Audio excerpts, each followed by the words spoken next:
up and get up. Now let's turn.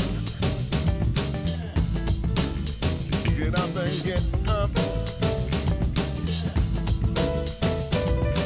Now let's turn. Now let's turn. Get up and get up. Now let's turn. Now let's turn. Get up and get up.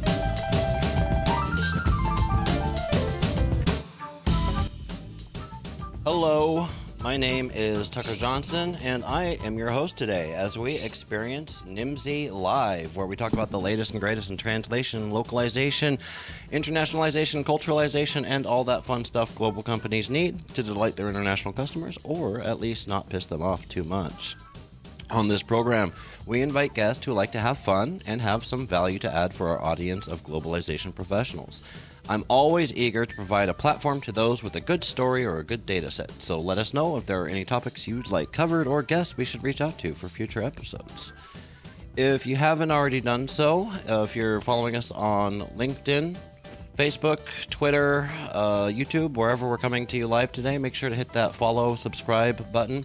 You will be the first to know when NIMSY Insights publishes new industry research or when we schedule new live streams like this. Speaking of new live streams, we've got some upcoming events here. I want to make sure that you guys are all aware of this gem we have run by NIMSY analyst Roman Sivin, reviewing internationalization challenges in 2023. This is going to be run as a LinkedIn event, and it is available for signups now. It doesn't cost a penny, so make sure that you're going over there and signing up as soon as you can. It's going to be on May 30th next week. So if you're having internationalization challenges or find that an interesting topic, then that is the event for you. Now, I've talked enough about NIMSY. I'd like to turn it over, before we get into the meat and potatoes today, I'd like to turn it over to my colleague Eddie from Multilingual Magazine, who is somewhere with me here. Give me a sec. Which button do I press? Bam, Eddie. Right. Welcome. Thank you, Tucker. Thank you so much. It's always really exciting to be here with your audience at the NIMSY Live, and thank you for the opportunity. For those that don't know, my name is Eddie Arrieta. I lead partner success here at Multilingual Media, and we are the most influential global multi-platform publisher for the language and localization industries since 1987. Close to 40 years now, and we are shipping to now 89 different countries, Tucker, and our guests. And today, I just want to share something really valuable for those that don't know. As I mentioned in the stream yesterday, we accept press releases for free. You can send your image, you can send your link, and we will publish them completely free on Multilingual. All you have to do, multilingual.com/submit-news. There's a form there, fill it, and we'll get it process, or just send us an email at news@multilingual.com, and that's it, Tucker. As always, I'm really looking forward to the conversation today and seeing the comments from everyone in the audience. Thank you so much. Thank you for that, Eddie. So yeah, if you have industry news, head on over to multilingual.com/submit, and we'll make sure that we are getting you covered out there. Before we get going a little bit further, quick introduction to the platform. If this is your first event on LinkedIn Live, then it is event format, so make sure that you're taking advantage of that networking tab. This is one of the few places you can actually meet and network with people that you aren't even connected to on LinkedIn if you're in the same event, so it's just like a real conference in that. If you leave comments, we're going to bring them up on screen here. Comments, questions for us or for our guests, we'll bring them up on screen and make sure that we're addressing those throughout the program. And without further ado, I'll introduce today's topic. So you've probably heard the buzz surrounding large language models, or LLMs, like GPT-3, ChatGPT, Bing GPT. These models have captured the imagination of many, sparking discussions about the possibilities of artificial general intelligence and the role of machines in knowledge work. But the article we'll be discussing today from Multilingual Magazine challenges this notion that language is something that machines can truly master. Over the past 5 years, natural language processing has made significant strides with breakthroughs in neural machine translation and neural language generation systems. GPT-3, for instance, can generate text that is often indistinguishable from human written content, with its vast training on billions of sentences. GPT-3 may or may not have helped me write this introduction to the podcast today. Side note.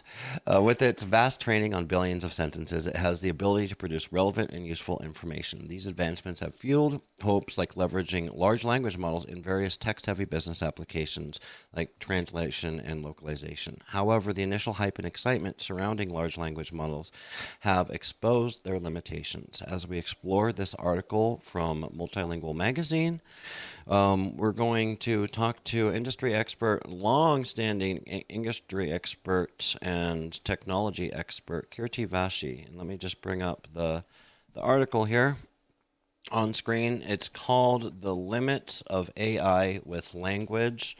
If you are following along at home with us, it is on page 20 of the Multilingual April edition. So you can even follow along with at home with us. And this is research that was published in Multilingual, and it's also going to be published in the upcoming Imminent report. And if you don't know about the Imminent report, then I want to change that now, because it is a great resource that a lot of people don't know about from our industry. So not only are we going to be talking about multilingual, we're also going to be talking about the Imminent report. And I would like to just play a quick video for us to help introduce us to what that is.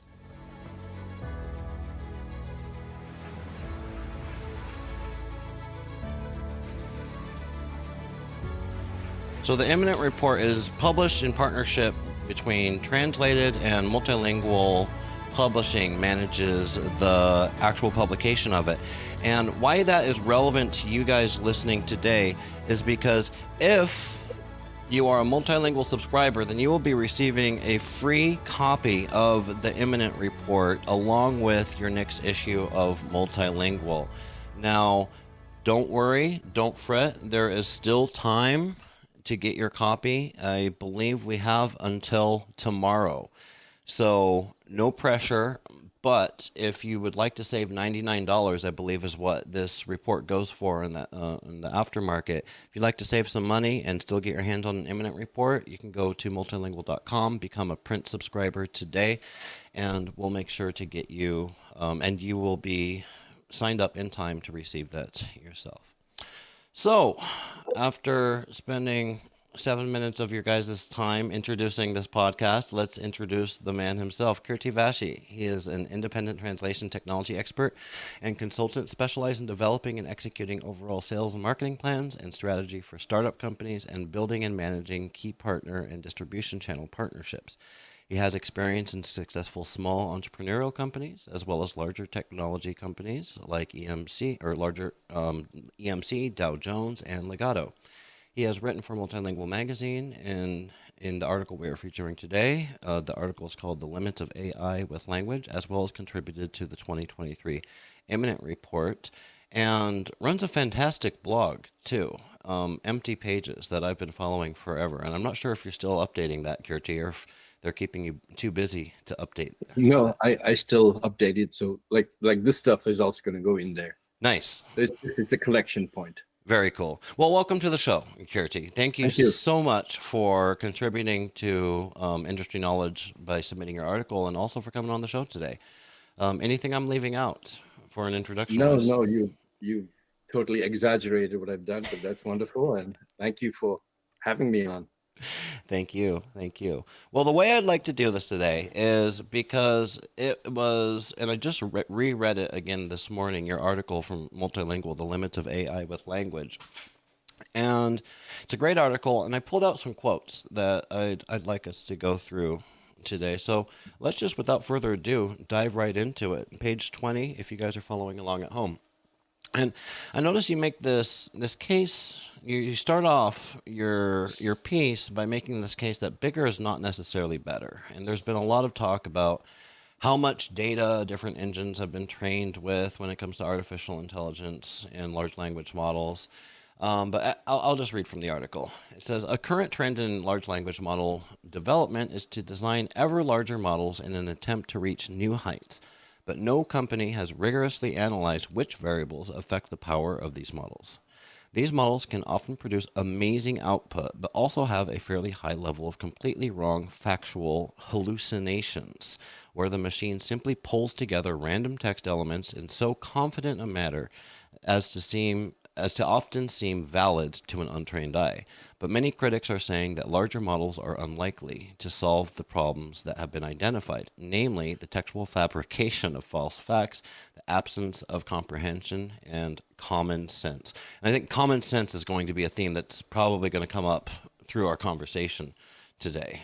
But talk to me a little bit about this, Kirti, this fabrication. Yeah, I mean, large language models have been around for several years. And originally, there's one that is the most widely used one is one that Google came up with called BERT, and it helped solve many kinds of NLP problems, natural language processing problems.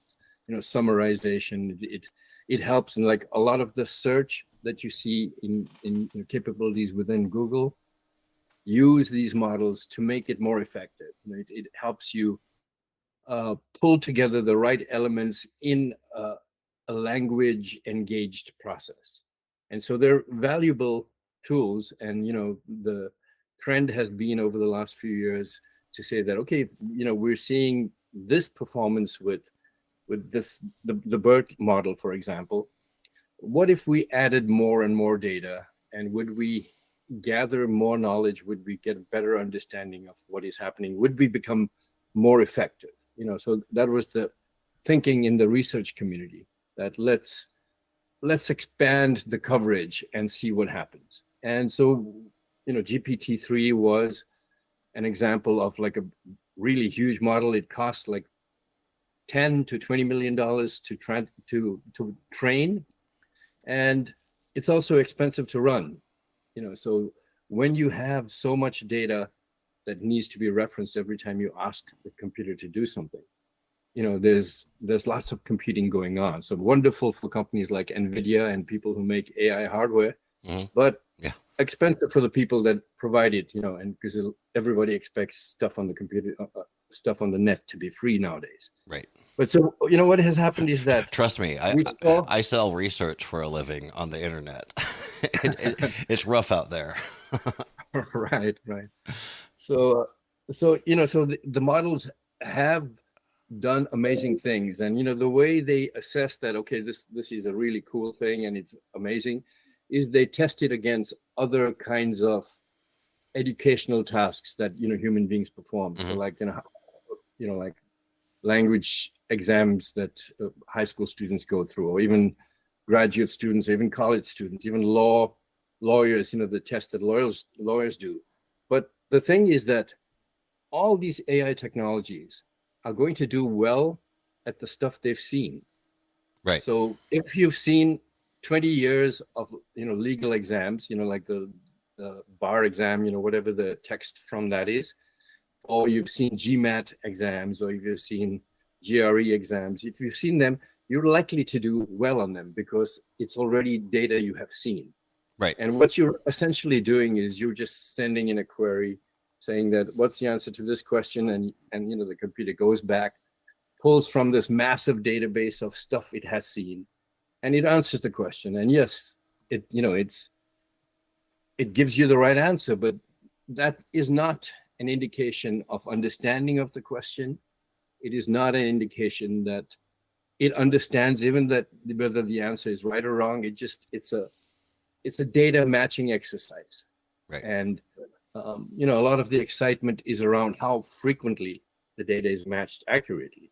But there's also many cases where it's not matched accurately.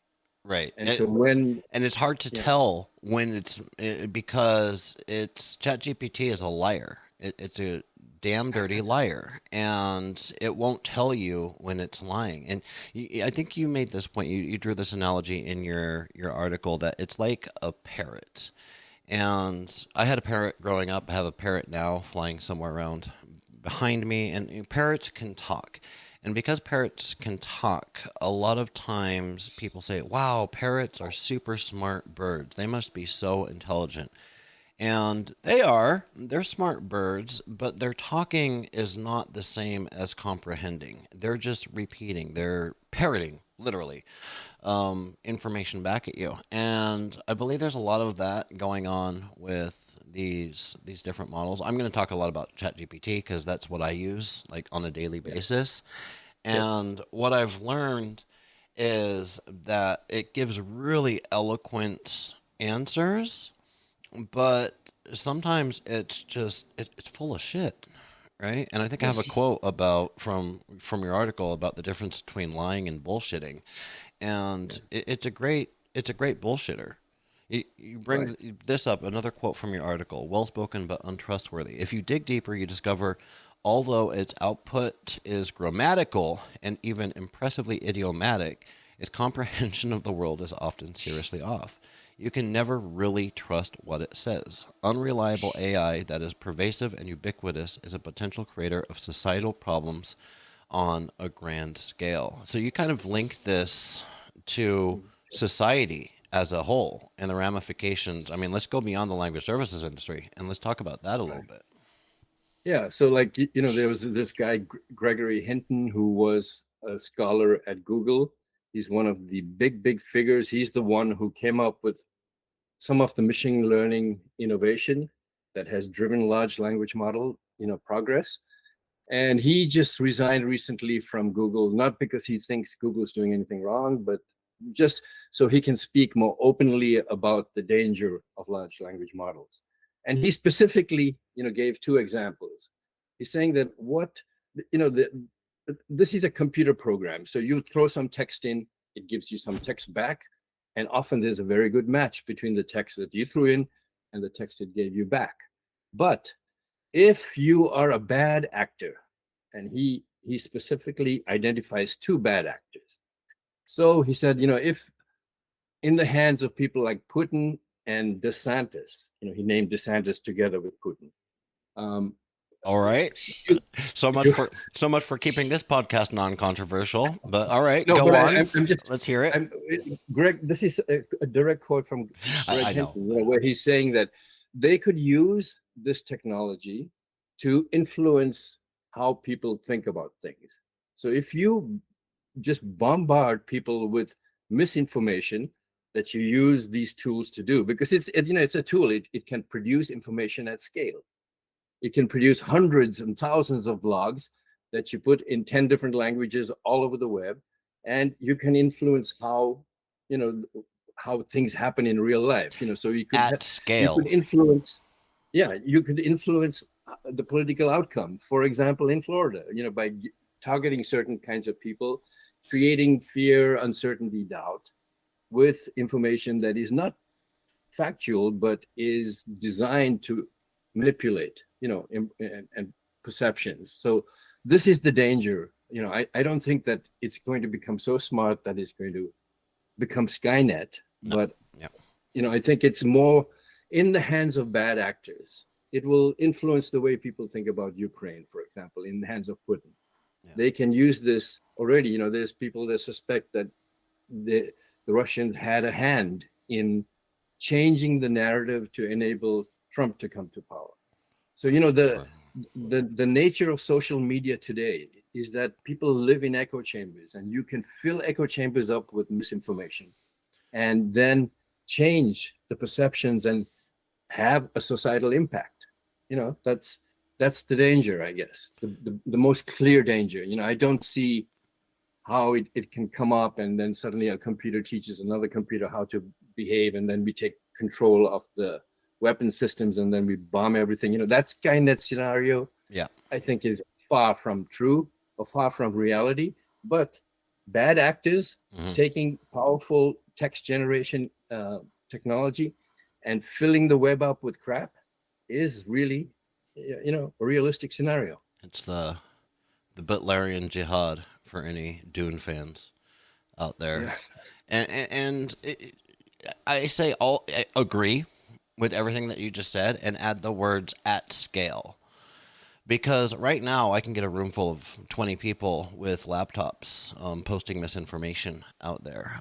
But this allows it allows the mimicry of human responses. So it can lead to a potential future where you're never sure if you're reading something from a human or whether you're reading something that's written. Even today, if I'm reading a news article, I'm questioning how much of this was automatically generated, right? Right. No. So we start suspecting, is this accurate or not? So I think in the last few years, it's become much more, reasonable to say that, I just read something on the BBC. Is it true? I mean, is this actually something, just a few days ago, there was a story created by one of these LLMs about the Pentagon being bombed.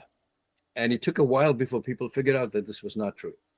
So for a few hours, it was actually true for many people. Mm-hmm. And people thought, oh, my God, there's a war starting. The Russians have done something, whatever. People start responding as if it is true. Right. And, this is, I think, the danger is that you fill the public mind with noise that is dangerous. We're easy to confuse, especially when we gather in large groups. Right. I see we already have some chat, so I'm going to go over to Zeynep. Forgive my pronunciation, but Zeynep Gomleskis. Why do you believe that even though GPT-3 and ChatGPT have significantly improved in their ability to avoid hallucinations since their initial release, there will always be a lingering challenge that prevents a complete resolution of this issue?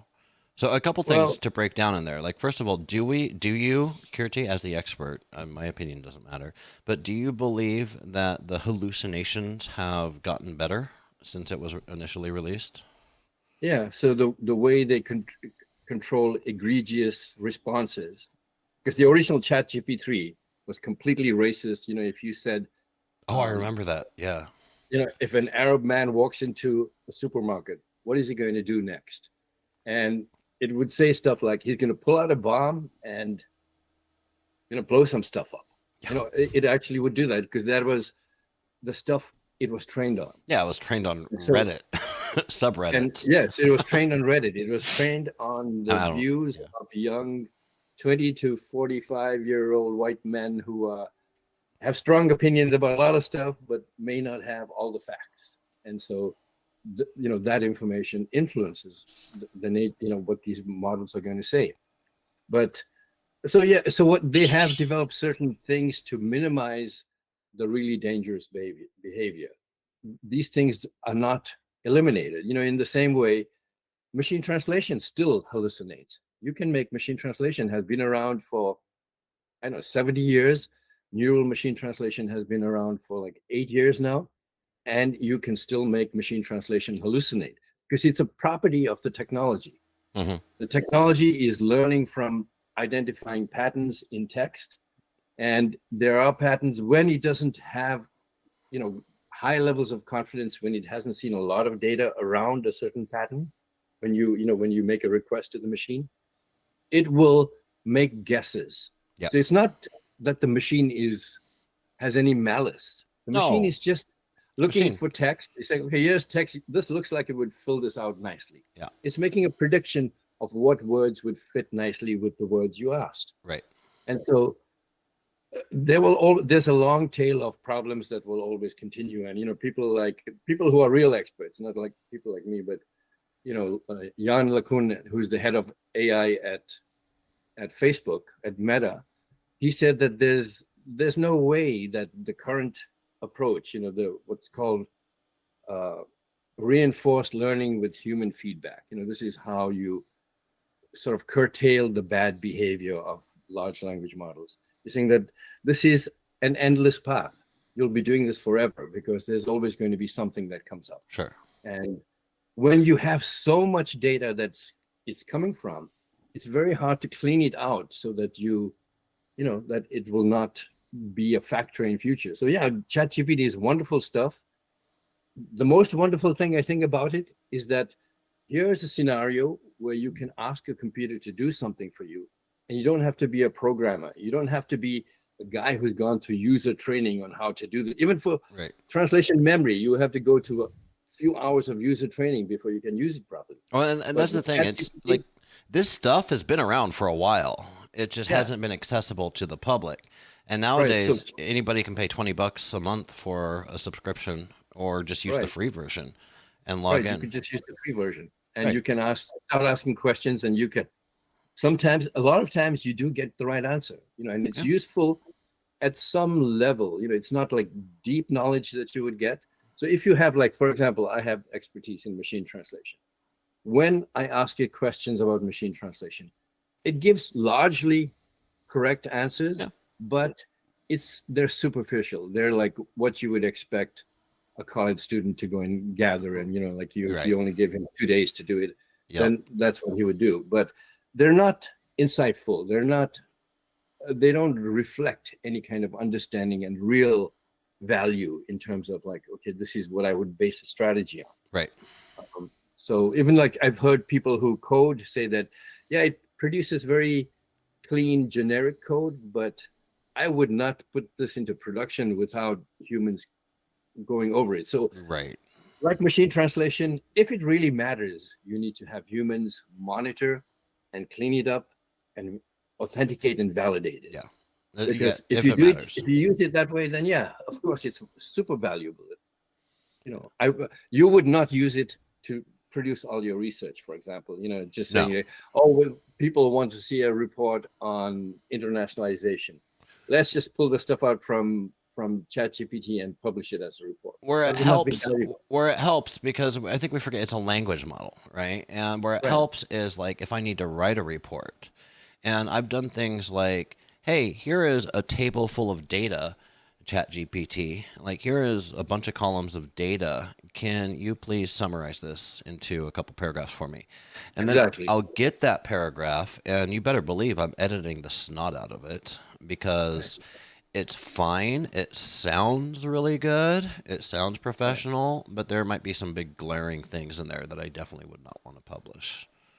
Right, exactly. It's a great outlining tool. It's a great start off. Like if I'm starting a process of writing, it eliminates the blank page problem. So you've got something, and then I can add this. Oh no, this is not the right emphasis. Let me change that. Exactly. So it gets you going. Exactly. And that's valuable. That's what a computer is, an assistant. A computer is not something that's going to take your job away, because it does too many stupid things. Right. Exactly.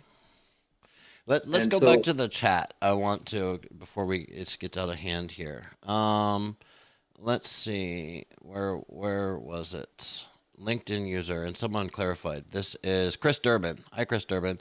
Says, note that a lot of the pitches by bulk vendors of translation services claiming expertise and perfection at rock bottom rates is already fairly hallucinatory, well before AI. And I like this comment because it's somewhat controversial. We're seeing this a lot, and we're seeing this as we continue to research the industry and talk to client side folks all of the time. There's some LSPs out there that are coming in with rock bottom rates. How much of that is a hallucination versus reality? And I know Translated's doing really, really good stuff with machine translation too. So what can you tell us about that? Well, I mean, if you use low quality resources to do knowledge work, what they will produce is going to be dubious value, or it will be of low quality. So what Chris is targeting, Chris has deep expertise in financial markets. She is an interpreter for George Soros, and she understands what matters in a financial market discussion. Why is the stock price moving up or down? There's subtle kinds of things you have to read between the words. This is an issue that all computers have. They look at the text, and the looking is a very literal process. There's no insight into what is the context around it. So this is where all machine learning falls short. They don't understand context.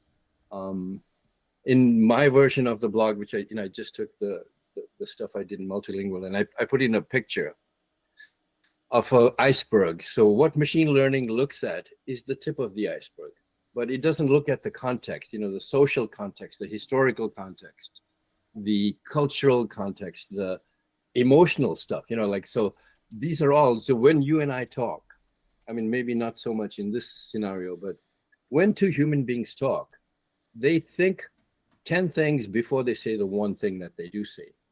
But those 10 things they thought about are deeply influential in what they actually say. So even in like just a father and son conversation, yeah. So like, this thing here, yeah,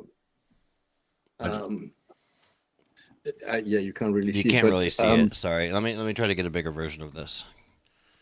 But it's there's too many layers, hidden layers. The nature of machine learning is that, say, let's take what we can find, and then let's find the patterns in it, and then we'll project these patterns everywhere we go. And we think that by seeing millions and billions of sentences, we will gather knowledge, we will understand the subject. And I'm one of those people who believes that understanding does not come from looking at just the words. The words are literal. You have to look between the words, you have to look around the words, and you have to look under the words. Then that's where understanding happens. When you talk to your child, or you talk to your wife, the words are very just the tip of the iceberg. There's all kinds of understanding and insinuation and implication and context that is in a communication. And this is the thing. So especially with speech, it's you have tone and you have other factors that are in place. But even with written words, right, the written words are just the tip of the iceberg. They give you some of the basic idea of what the communication is about, but it doesn't give you all the context, and especially like common sense, because there is no notion, there is no understanding of common sense in any of these. It's just algorithm. It's just mathematical equations. In machine translation also, in machine translation, it'll give you a perfect translation. The house sat on the mat. Technically it's an accurate translation, but a human being would say, well, a house would not sit on a mat. Right. And, it doesn't make sense to translate that. But the computer would do it. Right. Because there is no, standard understanding of how the world works. I love how you put it in the article, and I'll bring it up on screen here.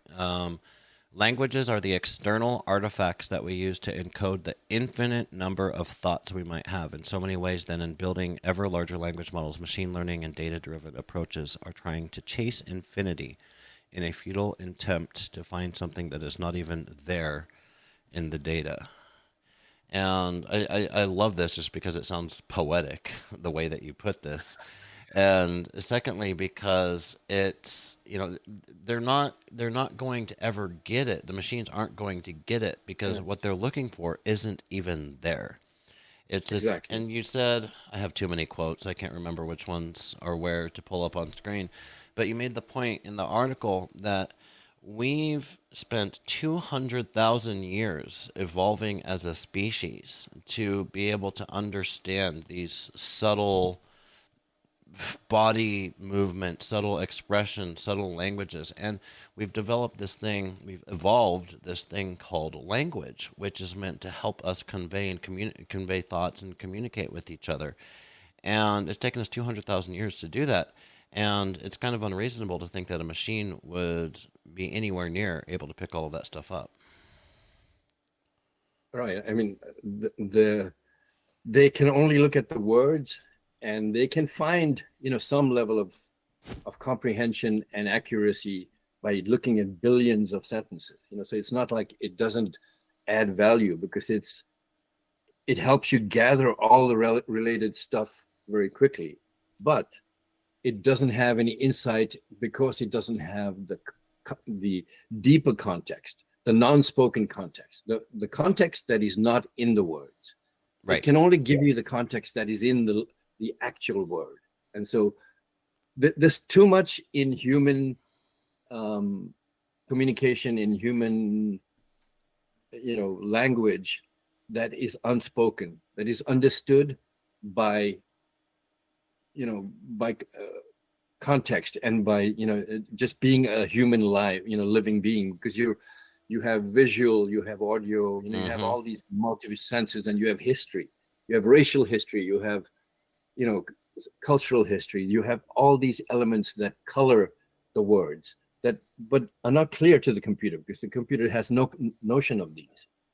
Now, I don't know, maybe it's possible that there are people at OpenAI that are saying, okay, well, let's do cultural training on this computer now, and let's teach it about all these things. But then who decides what's the right, definition of each culture? Then you become, you go back into this potential bad actor mode, where you can make, there's a guy who's written a thing about a right-wing chat GPT, where it will just, anything you ask, it'll give you a right-wing view.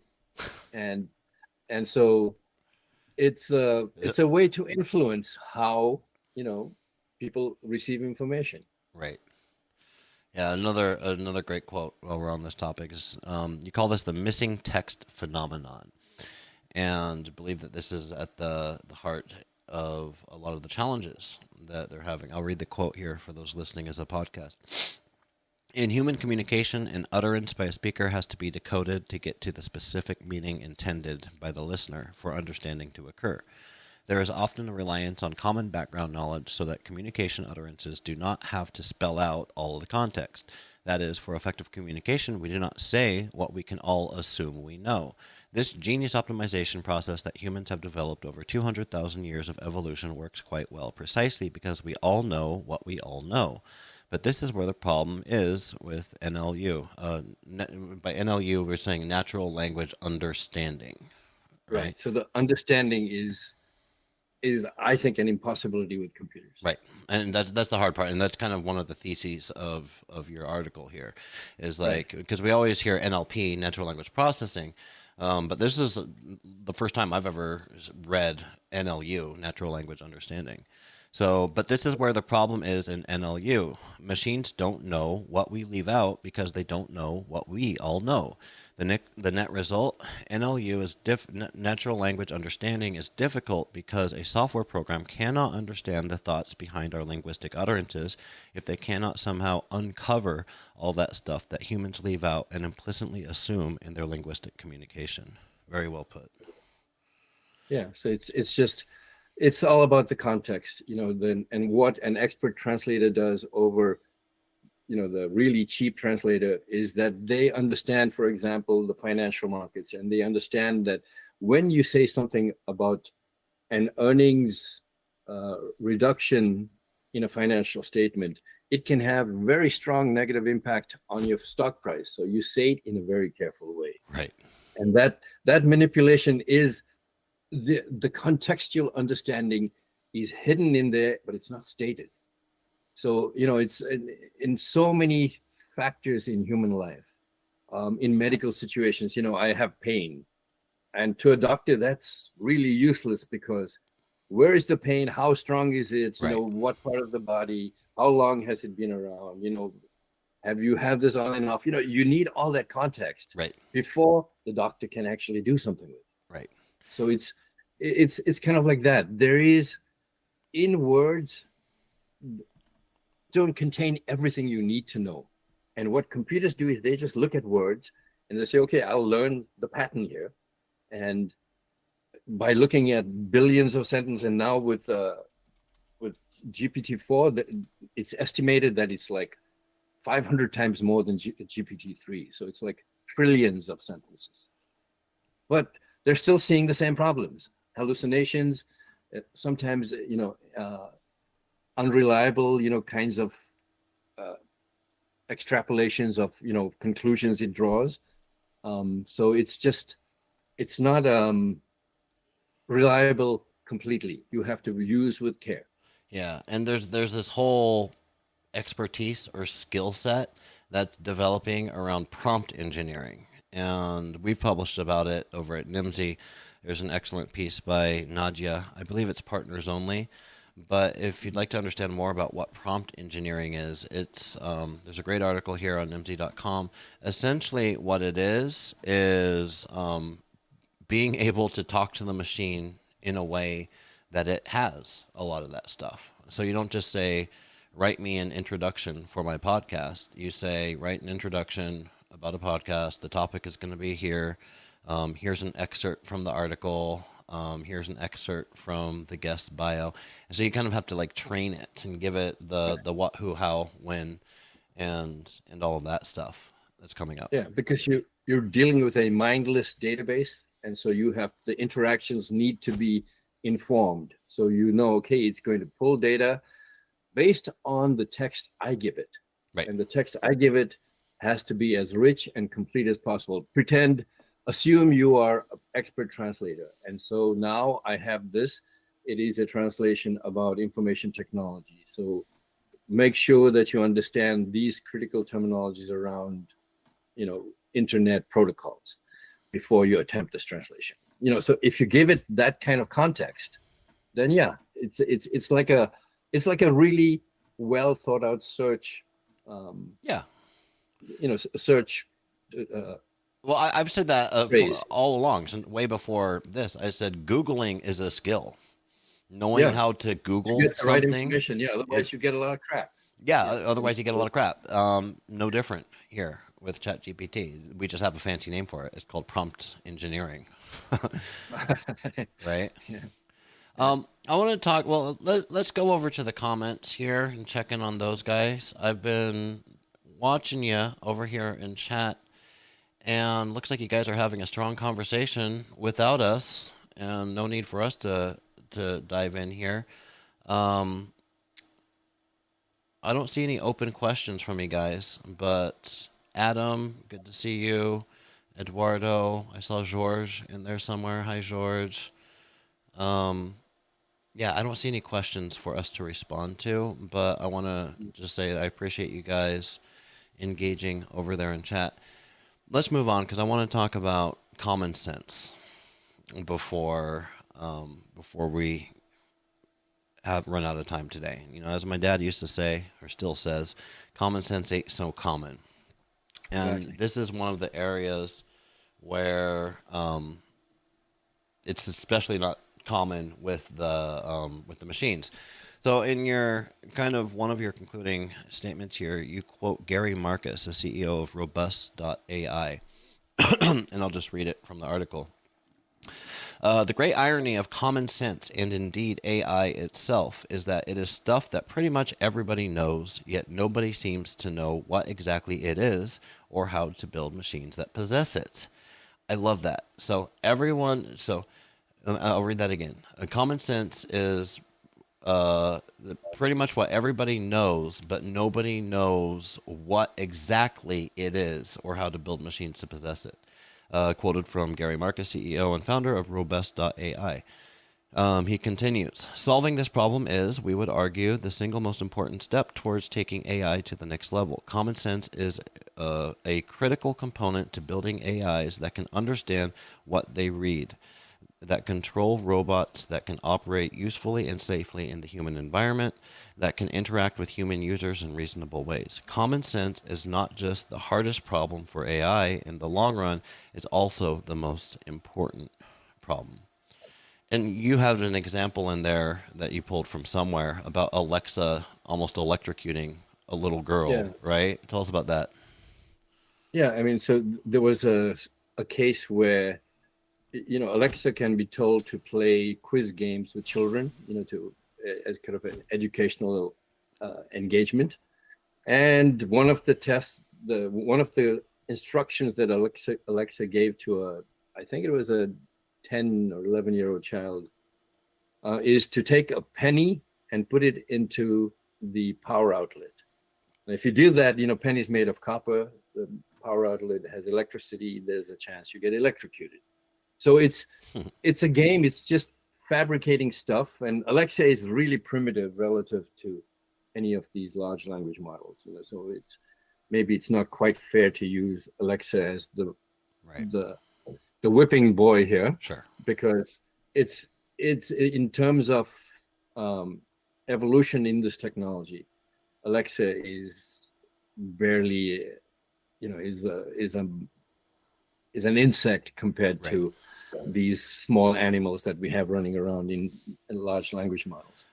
I think this is the danger. Like it will tell you to do certain things. I mean, it's possible if you can bypass the guardrails that they put around ChatGPT, to say, ask, like, I have a kid at high school, say an unhappy kid who's bullied a lot, could possibly find a way, because he's also really good with computers, could ask the ChatGPT, I want to use some kind of chemical that I can put on this guy's hand so he starts feeling sick and maybe even needs to be hospitalized. So, there are chemicals that can do that. And I guess you could do this through search anyway, so that's what some of the critics say, that, well, you could do that through search anyway. You could find what drugs would help me kill someone without anyone being able to trace that it was done. Right. You could actually do searches on that, or you could do searches on how do I build bombs. But the thing is that ChatGPT gives you very nicely packaged responses. So it's not like you have to pull this and that and gather it all together. It packages it up for you. And if you know how to ask the questions, like the prompt stuff you're talking about, it will give you a ready-made answer that, like, maybe a formula and a recipe to do it. And that is kind of, one of the dangers around skillful use by kids that have some kind of personal agenda. They're bullied and they want to make sure they're going to teach the bully a lesson, and stuff like that can happen. Yeah, it's a good point. Is like, you could do all of this before with search engines. It's just a much better user experience, and it's much quicker. If you can trust the results.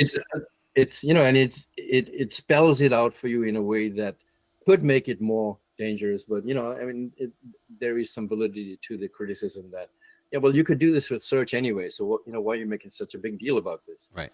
But it's the confidence with which what it gives you when it gives you misinformation. Right. I think that's what irritates me. Very big risk. I don't want to humanize it, because it doesn't make sense to get mad at it. It's not a person, right? Yeah, there's no malice here. But there is no malice. But I forget that because the responses sound so real. It's like you forget, just like when you're talking to a parrot, you kind of forget that you're talking to a bird sometimes, and you're prescribing human emotions to it, and it just straight up lies to me.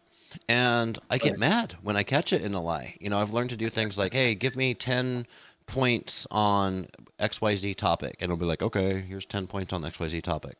And I'm like, all right, give me links to the evidence that support these points, right? And it's like, oh, I couldn't find any. Or, it doesn't say I couldn't find any, right? But then I actually go visit those links. I'm like, that's not what this is, right? But it just does it with confidence. And that's what's scary. That's what's scary. No, it's the certainty with which it presents what it presents. And so if you're not careful, and if you're just looking for a quick and dirty response, it can be useful as a starting point, but it's not an end point. And I mean, in the same, it's like, would you get upset when a machine translation is wrong? Because we know that there's times it's not going to be right. And why do we do post editing? Right. Machine translation has been around 70 years. The transformer technology that is used in large language models came from machine translation. The same guys who built the transformer are the guys that are doing all these large language model initiatives. They're now in 10 different companies. So a couple of them are at OpenAI, but they are the guys. They were guys who are focused on empty problems. And it was just, how can we use this technology to handle language-related problems, to solve language-related challenges. And there's actually a lot of the problems we've seen in the history of machine translation. We're beginning to see them again. This is a new cycle of the same kinds of problems. Overpromise, underdeliver. Right. Magnificent expectations, but in reality, it's kind of mediocre. The hype curve is real. These patterns are the same kind of things. There's much more, Franz Ock at Google Translate was saying, in 5 years, you're not going to need human translators. So, this is the history of these kind of guys. Yeah, You know, they they're, said oh that 5 yeah, years I've got ago. the They said data, that I've got 10 the years computers. ago. They said it Yeah, 15 years ago. yeah. So you know, so now the same cycle we're going through. Oh, when we get 60 trillion sentences in there, we're not going to see any hallucinations. No, it's not. It's a structural problem. It will Yeah, continue. it's understanding problem. It's a Yeah. common sense It's an under, problem. It's it's not. an yeah, common sense and understanding. Without that, how do you know what is right or wrong? Yeah. You know, it cannot go and solve new problems in a way it hasn't seen data. That's what human beings can do. Human beings, you can say, okay, you know nothing about large language models, but now your life depends on it. You need to go and learn something and tell me why I shouldn't use it. So if your life depends about it, and if I say I'm going to kill your parrot if you don't learn this, then I'm going to learn enough to make sure my parrot stays alive. Right. You know, and so we will find the information we need. We will go through multimodal explorations and gathering activities, and we'll find what we need to solve the problem, or to learn, or at least to begin to learn to solve the problem.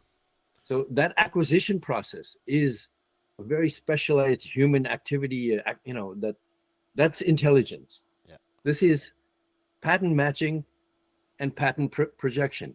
This is not intelligence. Yeah. It's a bad name, you know, bad word. Artificial intelligence is not the right term here. Well, they got half of it right, I would say. Yeah. Half of the term is Artificial learning. correct. So what you're saying is we still need that human in the loop. And being the king of segues here, I'm going to segue into this last quote I'm going to pull up here from your article. And you conclude by saying, yes, you know, there's a place for this, but we're definitely still going to need a human in the loop. To quote from the article, thus, when we consider the goal of understanding and wanting to be understood, we must admit that this is very likely always going to require a human in the loop, even when we get to building deep learning models with trillions of words. The most meaningful progress will be related to the value and extent of the assistive role that language AI will play in enhancing our ability to communicate, share, produce, and digest knowledge. Human in the loop is the process of leveraging machine power and enabling high-value human intelligence interactions to create continuously improving learning-based AI improvements back into the model. Human in the loop is broader, encompassing active learning approaches and dataset creation through human labeling. So whenever I hear about human labeling and training of engines, I always picture like that scene in Saving Private Ryan where they're like making the soldier dig his own grave, right? I'm sure there's a bunch of other movies like that. You know, it's like using humans to train the machines that will eventually replace us. Do you foresee it as that kind of model, or will there always be a place for human in the loop? Well, I think with language, the possibility of the machine completely mastering it in my lifetime is not going to happen, but it could happen. You know, I don't know.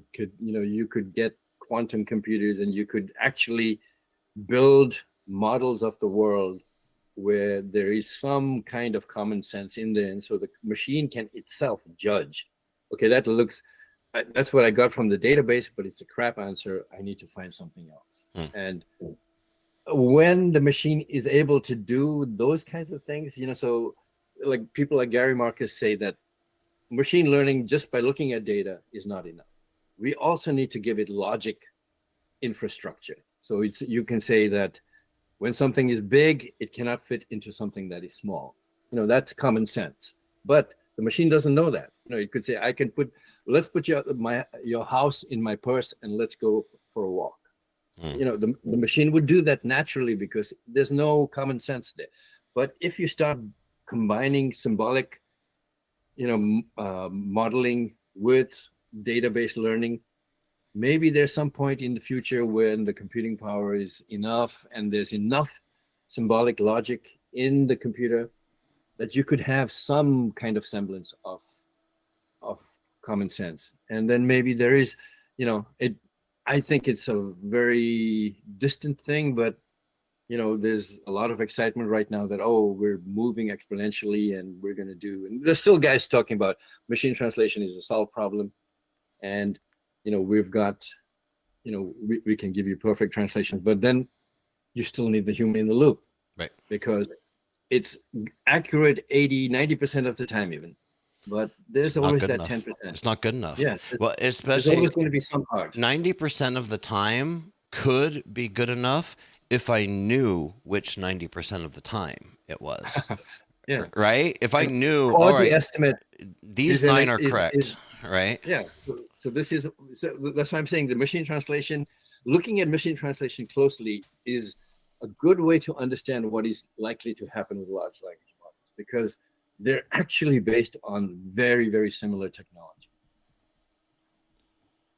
Well, there we have it. So for the foreseeable future, we still need that human in the loop. I'm going to, Kirti, anything that we forgot to bring up? We're running out of time here, but before I let you go, any closing thoughts? No, I think that, I don't want to be seen as someone who is not does not see large language models as a really promising technology that's going to become kind of a fact of our daily lives. Right. You're not a They have to naysayer. improve. Yeah. Yeah, they have to improve. I think the very large language models, I think it's already clear, even to OpenAI, that, okay, going further down this road is not going to make it better. We need to find other ways to improve. And other ways to improve means let's get the right kind of data, just like in machine translation. If you get the right kind of data, high quality human monitored data, then you're going to get better models than if you just got a big mass of dirty data, just any and every data. So having more focused problem solving kinds of data sets, you could have, systems that help doctors and patients interact with each other, share information at a much faster scale. You could have systems that, do very specific tasks well, and where the assistant is really useful. Yep. But you'll have to tune it and take much more care around the data that you feed it and that it learns from. I think open source, my personal view is that open source is going to displace Google and OpenAI. Oh, That the best stuff will come from open source rather than from OpenAI. I hope so. Google. I hope so. And just like it's happened with machine translation. Right. For the longest time, no individual translator could mess with machine translation because they didn't have the computing power, they didn't have the data, they couldn't do it. But what Adaptive MT does is it makes it possible. Yep. And in the same way, you need highly adaptive learning systems, large language models. That they're large, but they're not as large as the OpenAI stuff or the Google stuff. And that's where I expect it will go. Well, you've been following this space for a long time, and will be, knock on wood, for a long time in the future too. So I'm going to put a link here in the chat to Kirti's blog. It's called Empty Pages. It's a great blog. I've been checking that out since long before NIMSY even existed here.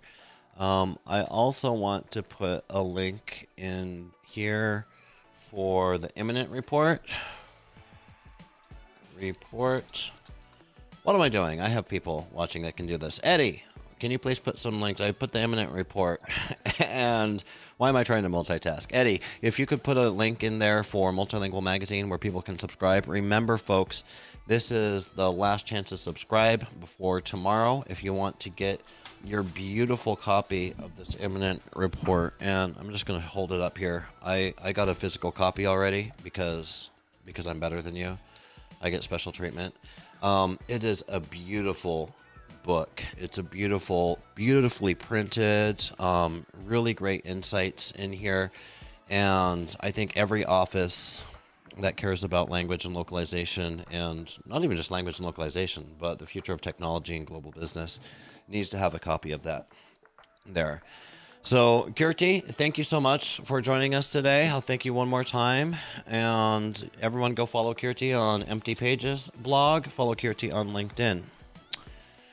And I'm going to take us out here. Ladies, gentlemen, thank you, Kirti. That is all the time that we have today.